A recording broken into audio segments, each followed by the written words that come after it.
The tourist industry is big business and never more so than in London. More than 18 million people visited the capital last year. They spent £4.5 billion. The London Tourist Board is predicting record-breaking figures this summer.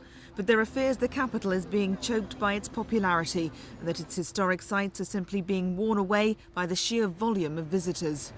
Westminster Abbey is one of London's top tourist attractions. 16,000 people pass through here every day at the peak of the summer, and the strain is beginning to show. 4 million pairs of feet will have trod the Abbey's 900-year-old floors by the end of the year. Flagstones and memorials are simply disintegrating under the pressure.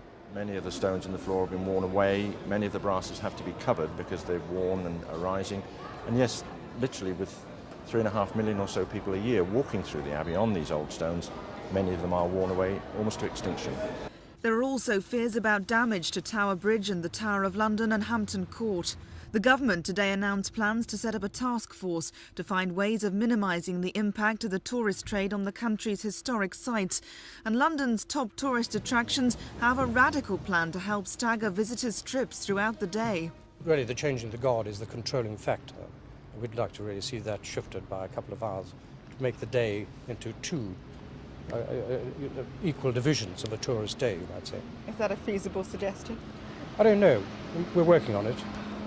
I think the key to it, in a way, is to spread the load, spread the burden, try and attract people to tourist attractions which don't get as many visitors as they'd like, try and attract them at times when things aren't as full or as busy as they are at the peak periods. Altering the changing of the guard may be a little ambitious, but London's tourist industry is anxious to make changes before the capital is overwhelmed with visitors, which could ultimately drive them away. This is Jane Ball for Thames News.